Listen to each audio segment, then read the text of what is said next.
Obviously, the United States, America, is a land of immigrants. We're all here, for the most part, because our ancestors left somewhere else to come here. Mine left Ireland. My grandmother left as a teenager. The family was primarily dairy farmers, and there wasn't enough land to feed the entire family, so she got pushed off, actually had tickets for the Titanic, but they were going to meet the boat in the shipping lanes, and they missed the boat, thank God. But she was just regarded as steerage by I'm going to say the shipping line. And yes, I think every immigrant family that comes to America comes to a place where they aren't treated very favorably, but they endure because of what America holds out to everyone. It's the opportunity, the ability to be who and what you want to be and how you want to live your life. That's what America holds, and that's what my ancestors saw when they left Ireland and came here. They saw it as a land of opportunity, a place where they could get ahead and raise their family.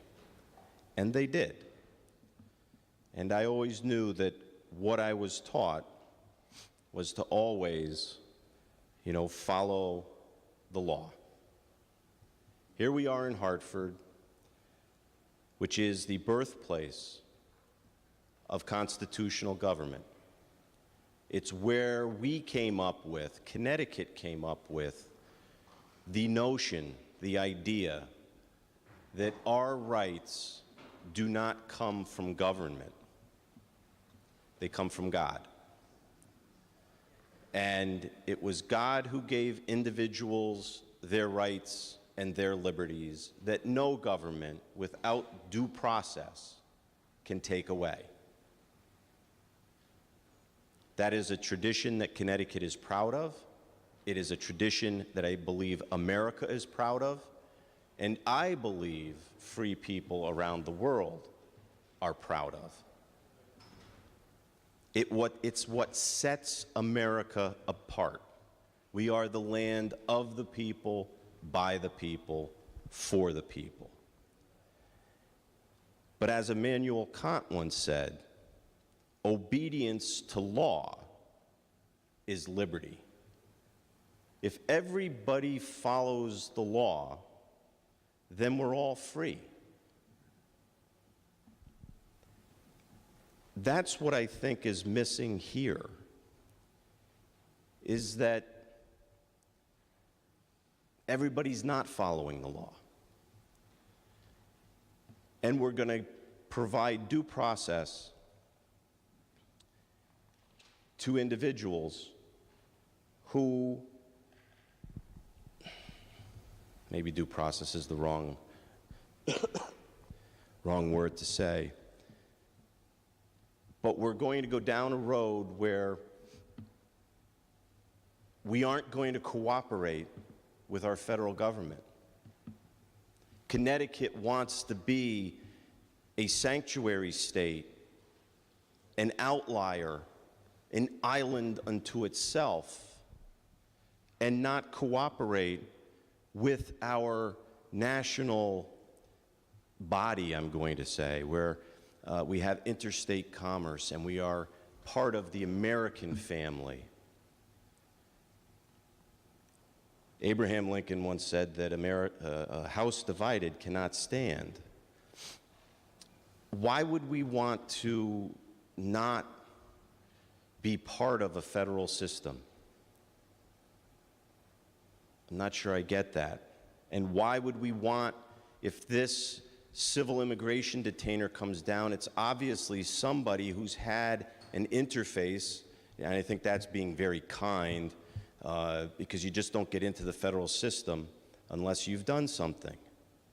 And so you're in the federal system, and now we're going to not want to cooperate with the federal system and treat these individuals as if they're like our parents and our ancestors that came over, that did everything right and did not interface with government and get into a situation where you would have law enforcement officials knowing who you are. I was always taught to stay away from the line between right and wrong. And so I've always endeavored to do that. I don't want to get on the radar screen. But I think that's what we have here, are people who have gotten on that radar screen. And because they've gotten on that radar screen, now there's a civil immigration detainer, and we're going to say to the rest of the country that we're not going to cooperate with the federal government. We're not going to share this information so that individuals who are in that circumstance can find sanctuary in our neighborhoods. Believe me, when you see the issues with people who are here, we've had an immigration problem for years. And it's a federal problem, it's a Washington problem, and for decades, Congress and the presidents have not dealt with this issue. So there are individuals who are here, but for the most part, when we passed the Trust Act a few years ago, that's who we were looking at, were those individuals who were here, have gotten here, and have basically been law-abiding citizens. And whenever you see a neighbor like that get between a rock and a hard place, yes, I think most Americans' heart would go out to those individuals. But that's not what we're talking about here. This is somebody who has already had a dust-up with the federal government. And so I think that's distinctly different.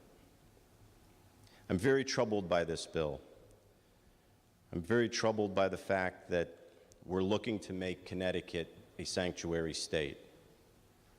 When I talk to my constituents, my neighbors, this is not what they want. It's not what they envision. It's not the Connecticut that I think they want Connecticut to be. Thank you very much, Madam President.